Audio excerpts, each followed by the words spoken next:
Chapitre 4. Construit un personnage qui semble totalement réel. Ce que fera notre personnage, l'arc transformationnel, nous l'avons vu. Et c'est indispensable.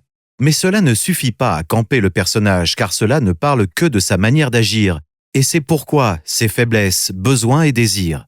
C'est beaucoup, mais il va falloir l'étoffer, lui donner de l'épaisseur, une humanité, une réalité.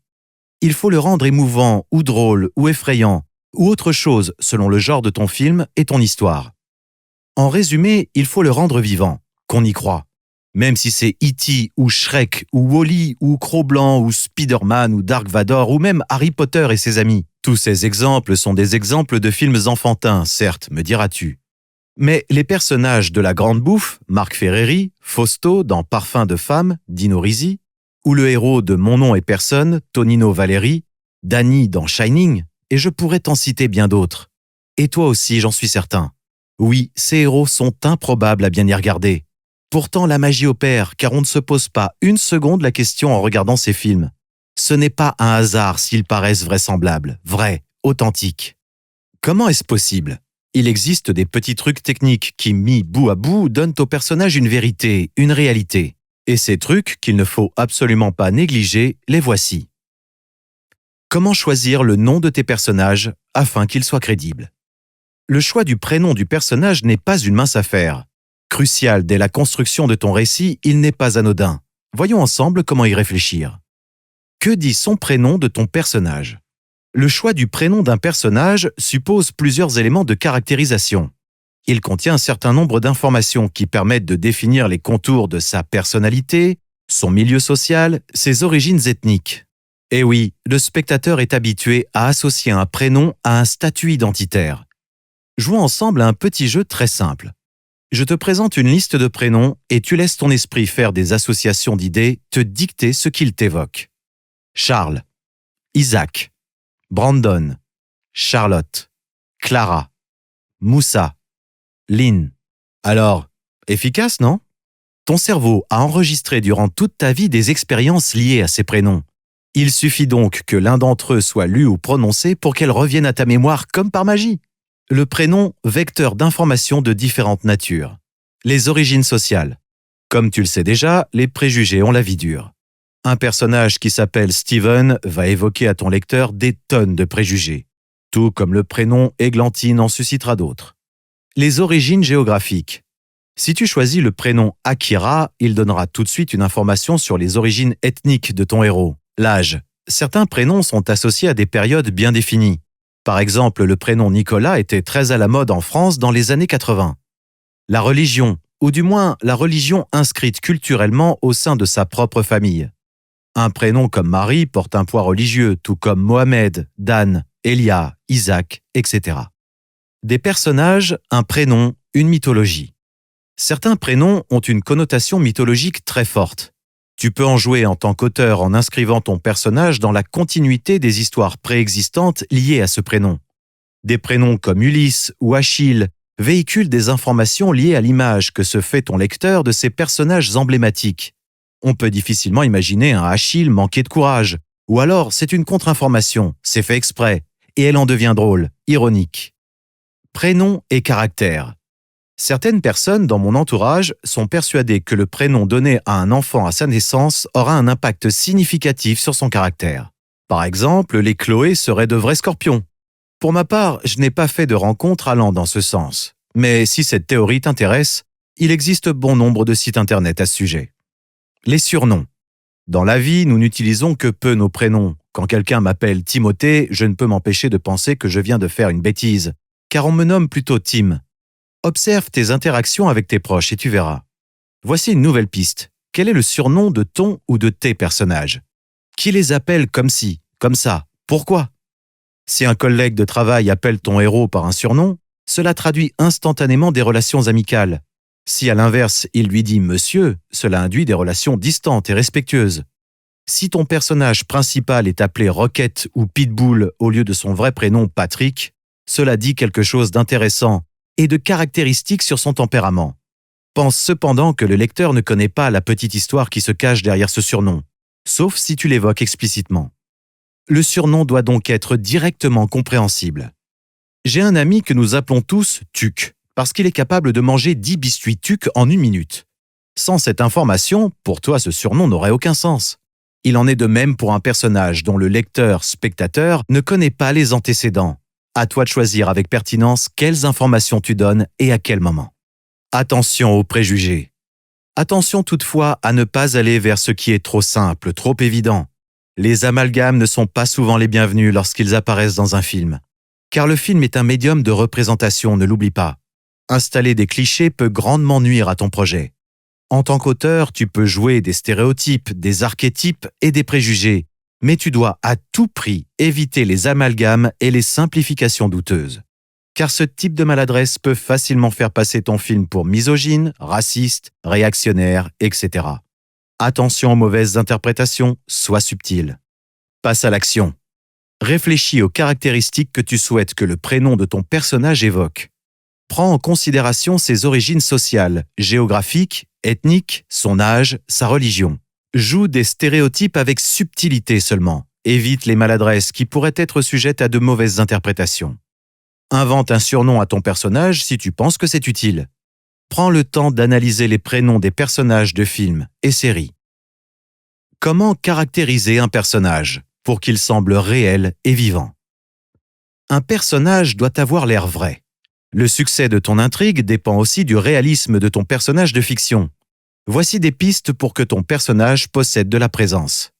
Les fondations d'un personnage. Technique numéro 1. Un exercice assez simple consiste à remplir une fiche personnage.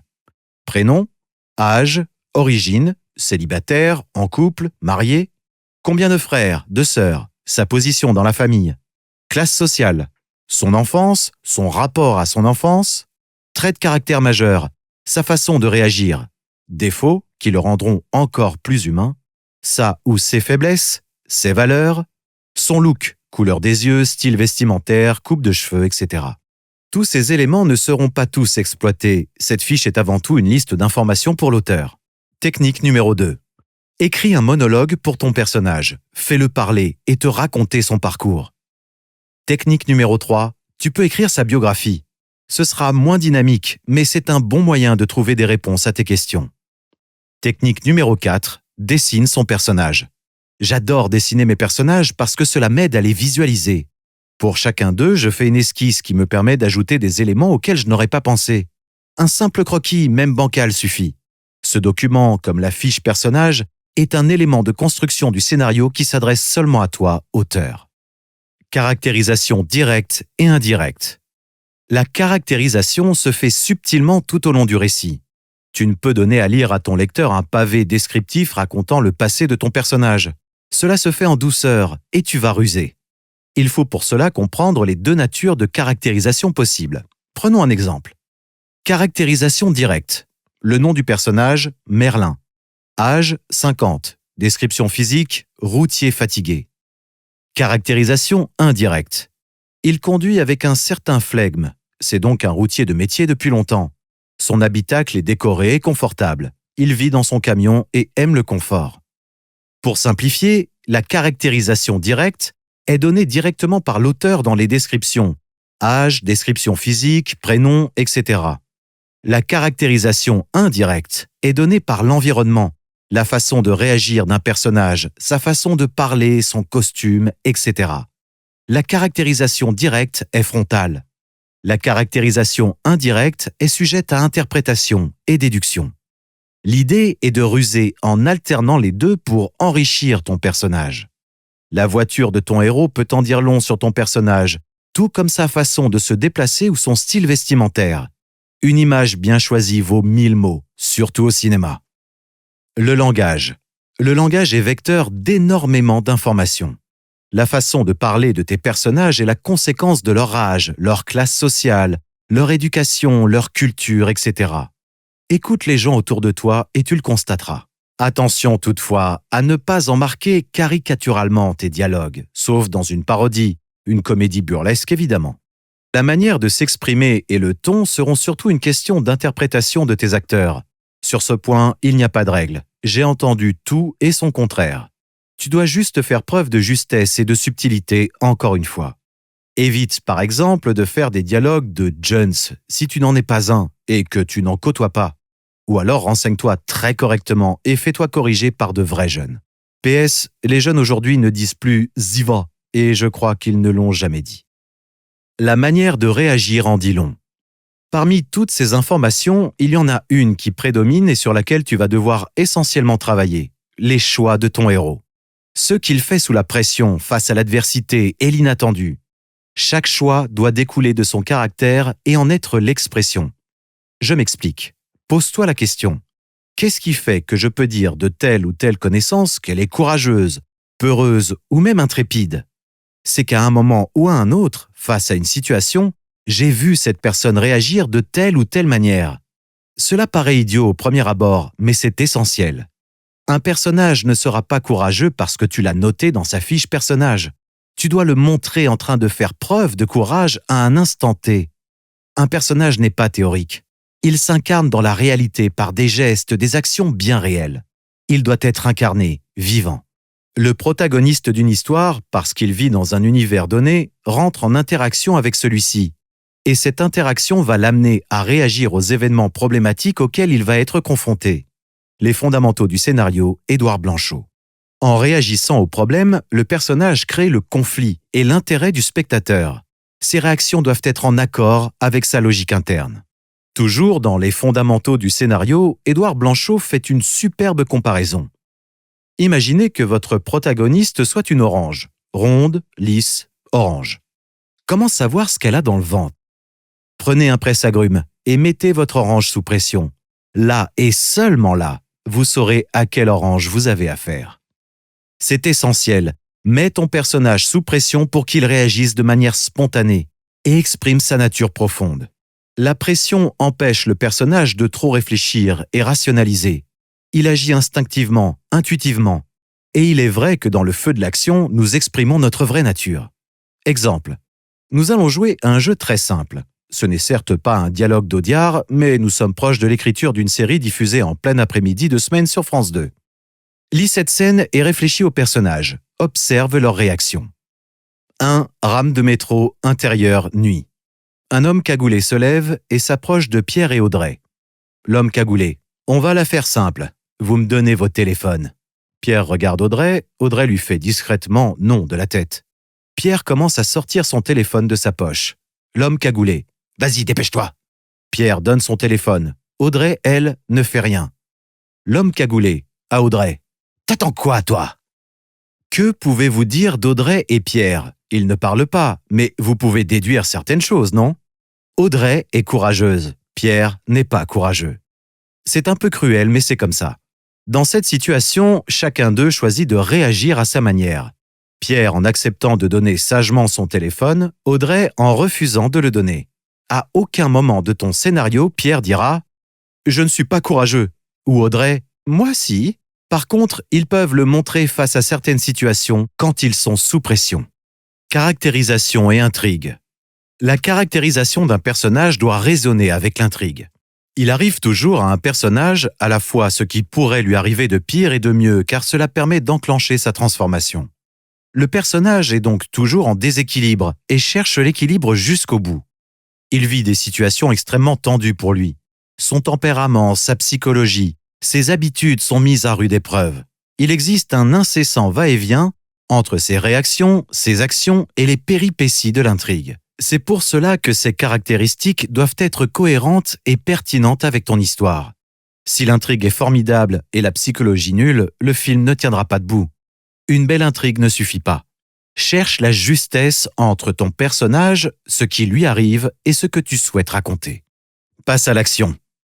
Dresse une liste de caractéristiques définissant ton personnage. Écris un monologue dans lequel ton personnage exprime son caractère et dessine-le si cela t'aide à le visualiser. Insère-le dans la société en fonction des clichés préexistants, mais avec modération. Joue des caractéristiques directes et indirectes pour plus de subtilité. Travaille sur la psychologie de tes personnages avec autant de soin que tu travailles à ton intrigue. Développe-la tout au long de ton scénario. Au secours, mon personnage est antipathique. Hier après-midi, j'avais rendez-vous avec le collectif des scénaristes dont je fais partie, le collectif Les Créatures. Nous nous faisons des retours mutuels sur nos scénarios. L'un des nôtres nous a fait lire son scénario. Un gros bémol nous a sauté aux yeux. Le personnage principal était tout à fait lisse, voire même antipathique. Aurélien, si tu passes par là, no offense. Je vais donc m'exprimer sur ce dilemme que nous rencontrons tous, permettre au personnage d'avoir des défauts, ceux-là même qui lui permettent de se surpasser, sans que cela le rende antipathique pour autant.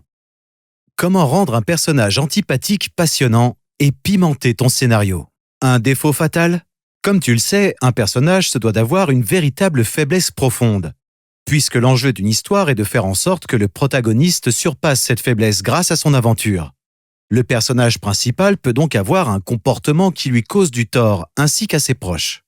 Par exemple, il peut être raciste, homophobe, ne pas être capable de dévoiler ses sentiments, égoïste, cupide, etc. Ce vilain défaut peut vite rendre ton personnage antipathique. Imagine un peu. Faut absolument que je te présente mon pote homophobe, égoïste et raciste. Bof. Donc revenons à nos moutons. Avant que le personnage ne résolve son problème, il doit tout de même susciter la sympathie du spectateur. Et c'est là que tout devient compliqué. Qui aimerait regarder pendant 2 heures un personnage raciste raconter et faire je ne sais quelle ânerie? Réponse, personne. Pour autant, un personnage qu'on jugerait raciste est-il un mauvais personnage? Pas du tout. Gran Torino, Green Book, American History X et même Avatar. Oui, la peau de couleur bleue est sujette au racisme, elle aussi, pauvre joue de ces transformations. Un personnage raciste apprend à comprendre et accepte l'étranger. Comment rendre empathique un individu au comportement désagréable? Mais alors que faire pour rendre empathique un individu ayant une tare pareille? Fais comprendre au spectateur que ce trait de sa personnalité est une faiblesse, une faille à propos de laquelle il ne peut que s'améliorer. Je pense sincèrement qu'un individu ne naît pas raciste ou mauvais ou égoïste, il le devient. Il y a des explications à ses comportements, mais attention, ne confondons pas explication et justification. Il s'agit de faire comprendre au spectateur quelles souffrances ont fait naître ce comportement. Un personnage vulnérable génère automatiquement de l'empathie, à condition que le spectateur soit en mesure de comprendre cette vulnérabilité. Tu dois donc l'expliquer, car sans cela, il ne pourra que le juger et le trouver antipathique à souhait. Pourquoi ton personnage réagit-il ainsi? Peut-être est-il né dans une famille raciste. Peut-être pense-t-il avoir perdu son travail à cause d'immigrés qu'il juge responsables de tous ces maux. Observe les personnes qui t'entourent. Tu verras qu'il y a toujours une explication à un comportement spécifique. Nous détestons les gens que nous ne comprenons pas, mais nous avons de l'empathie pour ceux que nous comprenons. Il ne s'agit en aucun cas d'excuser un comportement, mais de le rendre compréhensible par lien de cause à effet. Ne pas oser rendre ton personnage principal suffisamment mauvais, même si c'est nécessaire? En lisant le script de mon collègue, je me suis dit « Tiens, je vois où il veut en venir, mais je ne trouve pas que le défaut du personnage principal soit si flagrant et désagréable. » Il souhaitait montrer que son personnage préférait étudier que créer des relations sociales. Il n'y a aucun mal à cela. Cela ne devient un défaut que s'il est exagéré au point de causer une grande peine à autrui. En expliquant d'où provient cette faille, ce qui empêche ton personnage de basculer du côté obscur de l'antipathie, tu dois te sentir libre de montrer au spectateur comment ce vilain défaut crée du conflit et cause du tort à son entourage. Si ton personnage est égoïste, montre-le. N'aie pas peur de dévoiler son vilain côté. En tant que lecteur, spectateur, nous n'accrochons pas à des personnages sans faille ni faiblesse. Un personnage lisse ou neutre est un personnage tout aussi antipathique. Montre que ton personnage réagit parfois comme un salaud. Bon, peut-être pas comme un salaud, mais au moins, disons, pas de la bonne manière. Nous tenons trop aux personnages que nous créons. Nous avons peur de les rendre désagréables ou de leur faire vivre les pires aventures. Et pourtant, comment travailler sur ton personnage si tu ne laisses aucune faille par laquelle il peut être attaqué? Pense au Dr House. Ce feuilleton a eu tant de succès, et pourtant ce Dr House menait la vie dure à tout le monde. C'est l'anti-héros type. Mais que ferait-on, franchement, sans le Dr House? Passe à l'action. Dans le cas où tu veux un personnage antipathique ou un anti-héros, construis un personnage qui a une faille ou des failles sur lesquelles il devra travailler. Explique les raisons qui l'ont poussé à devenir ce qu'il est, afin de susciter l'empathie de ton lecteur ou spectateur. Permets à ton personnage, si c'est nécessaire, de s'identifier à une personne très différente de lui afin de montrer sa sensibilité, bien cachée dans son gros tas de nerfs. Comment te servir de ces 3 techniques pour bâtir un personnage qui provoque l'empathie? Je réfléchis beaucoup au lien d'empathie qui se crée entre un personnage et le spectateur. Je me demande véritablement comment améliorer cette connexion. En commençant à fouiller à droite à gauche, je suis tombé sur une belle interview vidéo de Carl Iglesias, scénariste et auteur américain. Et j'ai été agréablement surpris. Voici 3 techniques tirées de cette interview afin que ton personnage suscite l'empathie. L'empathie, qu'est-ce que c'est exactement? L'empathie, c'est la capacité à s'identifier à ce que quelqu'un ressent. On dit d'un personnage qu'il est empathique quand il crée chez nous des émotions, car nous le comprenons, nous les ressentons avec lui. L'empathie, c'est ce qui fait que nous nous intéressons à l'aventure d'un personnage. L'être humain est un être profondément empathique. Nous sommes capables de nous mettre à la place de l'autre. Lorsqu'une personne est triste, tu ressens sa tristesse. À l'inverse, lorsqu'elle rit, tu as envie de rire en écho. Quand tu regardes un film, tu oublies complètement l'illusion. Tu es aux côtés du personnage qui lutte, qui crie, pleure. Grâce à l'empathie, nous devenons l'autre. En tant que scénariste, tu dois faire en sorte de créer ce lien si fort. Mais cette empathie n'est pas automatique. Que ce soit dans la vraie vie ou devant un film. La question est donc, comment rendre un personnage empathique? Dans son interview, Carl Iglesias identifie 3 techniques majeures. Fais en sorte que le spectateur soit désolé pour le personnage. Technique 1. Fais en sorte que le spectateur se sente désolé pour ton personnage. Par exemple, ton personnage est traité avec injustice à un moment de l'histoire. Face à l'injustice, le spectateur ne peut que ressentir de l'empathie. Qui aime voir quelqu'un se faire insulter, maltraiter, négliger ou trahir? Personne. À cet instant, nous nous sentons désolés pour ce personnage. Prenons le premier Harry Potter. Harry vit sous l'escalier de la maison de son oncle, se fait traiter comme un esclave par toute la famille, est sans cesse rabaissé par son cousin. En 2 minutes, le spectateur se sent intimement lié à lui. Prenons également cette scène absolument terrible du film À la recherche du bonheur, dans laquelle Will Smith, sans le sou, dort dans les toilettes de la gare avec son fils. Ça ne te cause pas un petit pincement au cœur? Montre que le personnage est comme nous, humain. Technique 2. Montre l'humanité de ton personnage.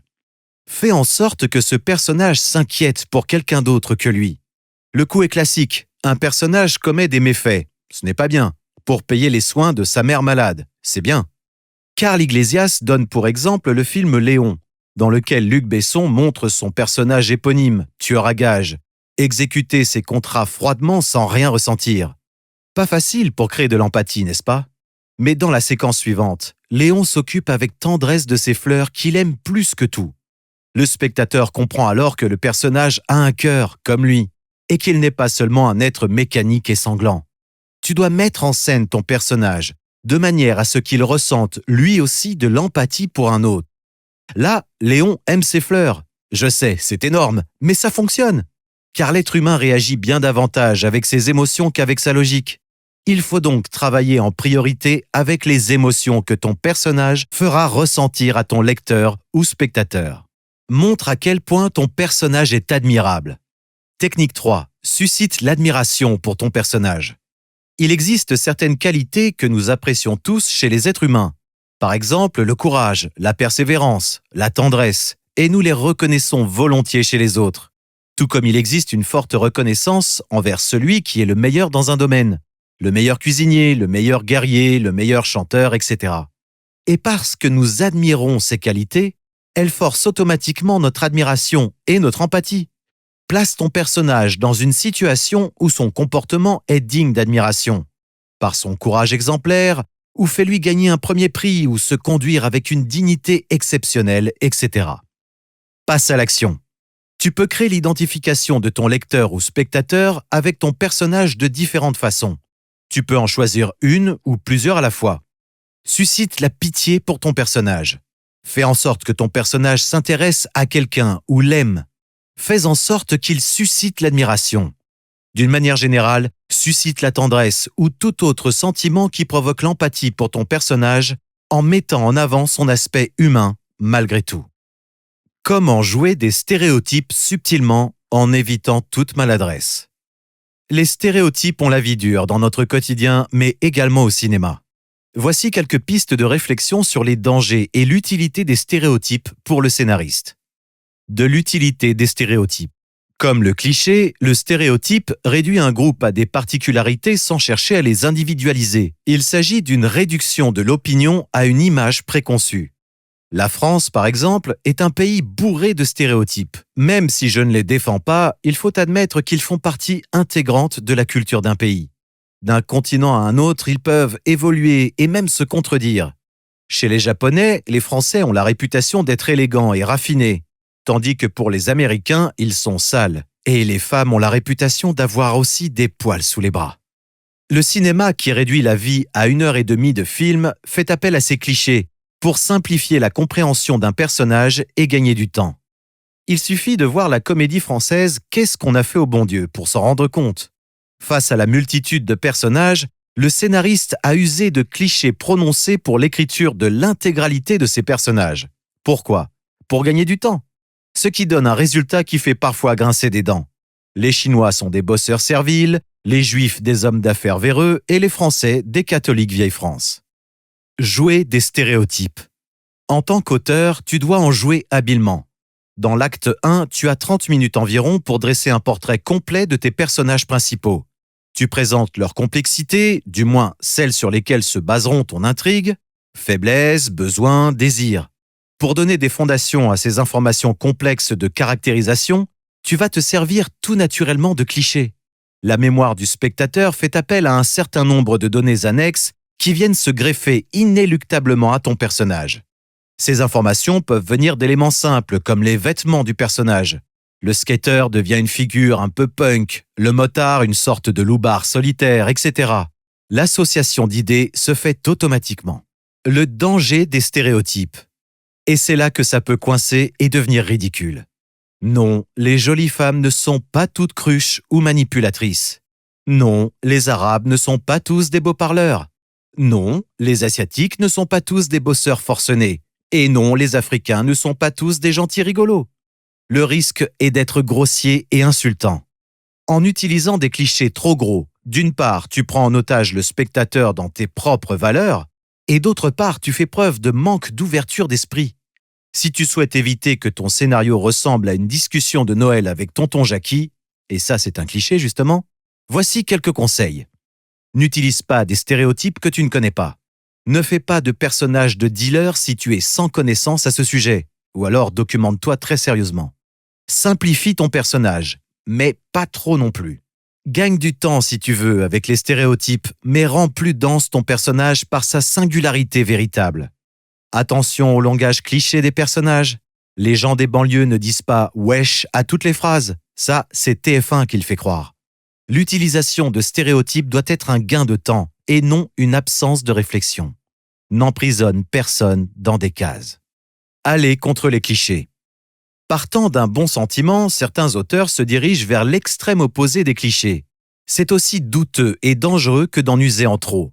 Si cette envie d'aller à contre-courant est motivée par la volonté de plaire ou de paraître bien pensant, tu risques aussi d'être vexant.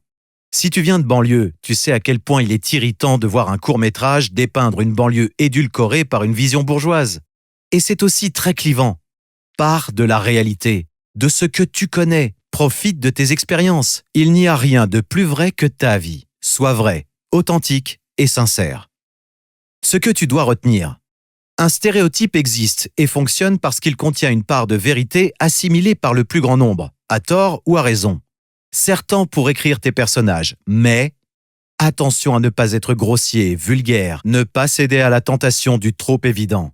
Sers-toi uniquement des clichés que tu connais au risque d'être blessant ou à côté de la plaque. Sinon renseigne-toi, documente-toi très sérieusement. Il n'est pas rare qu'un réalisateur, un scénariste rencontre des gens d'un milieu donné pour leur poser des questions, s'imprégner de leur univers. Tu peux faire la même chose si ton propos parle d'une thématique et d'un monde dont tu ne connais pas toutes les facettes. Comment utiliser les archétypes pour créer des personnages facilement compréhensibles ? Quel point commun existe-t-il entre Dumbledore, Obi-Wan et Gandalf ? Ils sont vieux. Non. Ils sont vieux, certes, mais ils ont d'autres points communs. Ils sont sages, ils donnent des conseils et ils meurent tous sans exception, laissant le héros seul face à son destin. Bizarre, non ? Eh bien, pas tant que ça. Ces trois personnages répondent à un profil particulier, celui du mentor. En écriture, nous parlons d'archétypes de personnages. Les archétypes, qu'est-ce que c'est? Dans son livre « Écrire pour le cinéma et la télévision », Olivier Cotte définit l'archétype. La mythologie, en particulier celle gréco-latine, regorge d'archétypes. Ces personnalités sont établies d'après un ensemble de caractéristiques définissant leur manière d'être et d'agir, leurs relations avec les autres, etc. Elles nous parlent, on les reconnaît rapidement, car ces archétypes appartiennent à notre culture, même pour le spectateur n'ayant pas de connaissances particulières en mythologie. Pour résumer, l'archétype est un profil de personnage récurrent. Chaque archétype possède des traits de caractère hérités de l'ensemble des histoires racontées depuis l'Antiquité. L'intérêt pour toi si tu écris des histoires? Enrichir tes personnages dans leurs fonctions et leurs rôles. Campbell, dans Le héros aux 1000 visages, définit l'archétype en 2 points. Dramatique. Comment fait-il avancer l'intrigue? Psychologique. Quelle transformation opère-t-il dans la transformation du héros? Quels sont les archétypes principaux? Le héros. C'est le personnage principal de l'histoire. Sa mission, sauver le monde de la menace et résoudre le problème que pose l'intrigue. Le héros est un être imparfait. En poursuivant sa quête et en se confrontant à des obstacles, il apprend sur lui-même et en ressort grandi. Exemple, Luke Skywalker. Le messager. Il appelle le héros à l'aventure. Il est souvent porteur de l'incident déclencheur. Le messager demande au héros de s'engager dans l'intrigue. Il vient provoquer le changement nécessaire du héros. Exemple, C3PO, Hagrid. Le mentor. Il est lui-même un ancien héros. Il enseigne au héros et lui donne la clé de sa réussite. Exemple, Dumbledore, Obi-Wan, Gandalf. Le gardien du seuil. Lorsque le héros entre dans le monde extraordinaire de l'acte 2, il fait face à un premier obstacle. Ce seuil est défendu par un méchant, le gardien du seuil. Son rôle, empêcher le héros d'entrer dans le monde extraordinaire ou différent. Le gardien du seuil pousse le héros à prouver sa valeur. Il marque ainsi une première étape dans sa transformation. Sa fonction, tester la détermination du héros. Exemple, le troll de Harry Potter. Le personnage protéiforme. Son rôle, susciter le doute chez le héros. Il change d'apparence, il est bon ou mauvais, parfois les deux. Sa fonction, forcer le héros à remettre en question ses certitudes et bousculer une nouvelle fois ses croyances. Il trahit le héros à un moment. Exemple, Catwoman, Han Solo, Maugrey Folleuil. L'ombre. Il est l'adversaire principal du héros. C'est le grand méchant qui force le héros à se dépasser. Il incarne le côté obscur du héros. Il appuie à plusieurs reprises sur ses failles et ses faiblesses. Exemple, Sauron, Magnéto, Voldemort. Le trickster. Il soulage par le comique. Il allège par moments le film, la tension dramatique. Exemple, C3PO. Mélanger les archétypes? C3PO est un trickster ou un messager? Eh bien les deux, ma pauvre Lucette. Garde en tête que l'archétype est là pour t'aider et non pour te contraindre. Un personnage peut contenir plusieurs archétypes. Mon but est de t'aider à placer tes personnages dans ton histoire, en t'évitant de multiplier des personnages ayant la même fonction. N'hésite pas, transgresse les règles. Je te fais part de cette théorie car elle est la plus importante à mes yeux, et à celle de la majorité des scénaristes, mais elle n'est pas la seule existante. Il n'existe pas de formule miracle, sinon nous serions tous successful en écrivant nos histoires. En revanche, cette théorie pourra t'aider à te poser les bonnes questions et ne pas oublier de travailler des points cruciaux. Ce que tu dois retenir. Un archétype est un personnage qui fonctionne comme un rouage de ton histoire. Un même personnage peut correspondre à plusieurs archétypes. Appuie-toi sur les archétypes pour faire évoluer ton personnage, un peu comme des appuis en escalade. Étudie, observe les archétypes quand tu regardes des films. L'antagoniste. Qu'est-ce qu'un bon adversaire? Un bon héros n'est rien sans un bon adversaire. C'est d'ailleurs en grande partie l'adversaire qui permet de définir le héros. Batman solidifie ses positions face au Joker. Harry Potter évolue par rapport à Voldemort. Luke se définit par rapport à Vador. Le héros et l'adversaire veulent la même chose, mais passeront par des biais différents pour l'obtenir. C'est dans cette différence que se crée le conflit, et de cette confrontation avec l'adversaire naît la transformation du héros. D'une certaine manière, l'antagoniste est le meilleur allié du héros pour le faire avancer. Il est donc essentiel de définir avec précision la relation entre ton héros et ton antagoniste, puisqu'ils fonctionnent de pair. Comment construire un antagoniste et mieux mettre en valeur ton héros? Crée un personnage incroyablement bon pour attaquer la plus grande faiblesse du héros. Anatomie du scénario, John Truby.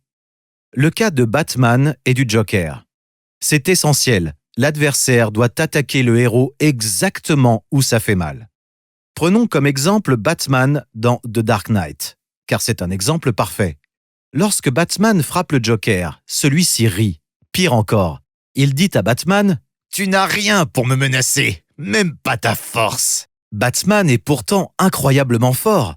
Il impressionne ses adversaires en leur faisant peur. Or, le Joker ne craint pas la peur, il s'en amuse. La douleur ne lui fait rien. Batman met un point d'honneur à ne jamais tuer. Le Joker tue par plaisir et n'a pas peur de se faire tuer. En d'autres termes, le Joker fait de la force de Batman une faiblesse.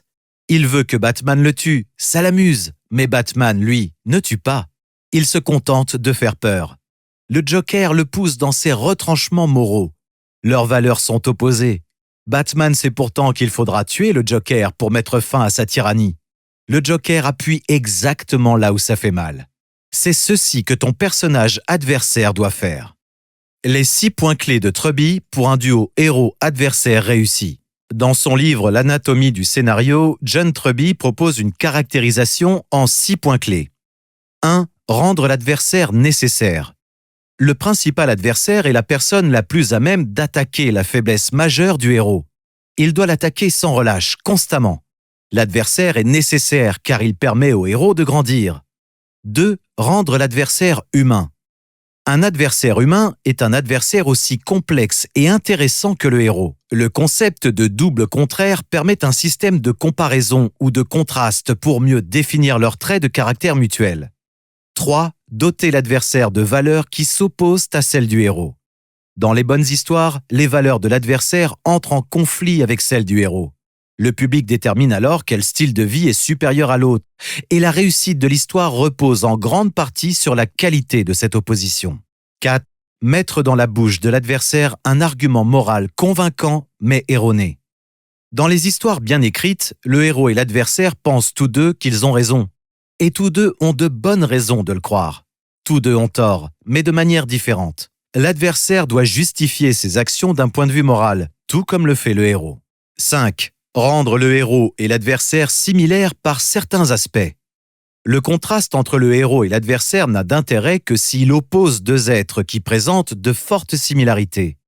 Chacun d'entre eux symbolise alors une approche légèrement différente du même problème. Il ne faut pas penser le héros et l'adversaire comme des opposés extrêmes, mais plutôt deux possibilités d'un éventail plus large. Le conflit entre le héros et l'adversaire n'est pas seulement un conflit entre le bien et le mal, mais celui de deux personnages qui ont des faiblesses et des besoins. 6. Situer l'adversaire dans un lieu où se trouve le héros. Quand deux personnages ne s'aiment pas, ils tendent à se diriger dans des directions opposées. Si c'est le cas dans ton histoire, tu éprouveras des difficultés à construire le conflit. La bonne technique consiste à trouver une raison naturelle qui explique pourquoi le héros et l'adversaire restent au même endroit tout le long de l'histoire. Dans les films, dans Star Wars 4, Luke Skywalker, Dark Vador. Luke est un apprenti Jedi. Dark Vador est un grand maître Jedi. Luke souhaite faire le bien et rétablir la paix en soutenant la cause rebelle. Dark Vador souhaite lui aussi faire le bien, dans son système de valeurs, et rétablir la paix en soutenant l'Empire. Luke croit au côté lumineux de la Force. Dark Vador croit au côté obscur de la Force. Débat moral. Luke et Vador souhaitent la même chose, la paix dans l'Empire. L'un pense que la cause rebelle est juste, l'autre pense que le contrôle total et la dictature apporteraient la paix. Ce que tu dois retenir. Le héros et son antagoniste sont les deux faces d'une même médaille. L'antagoniste doit pousser ton héros dans ses retranchements en appuyant sur sa plus grosse faiblesse. L'antagoniste met en valeur les valeurs morales du héros car les siennes sont mauvaises.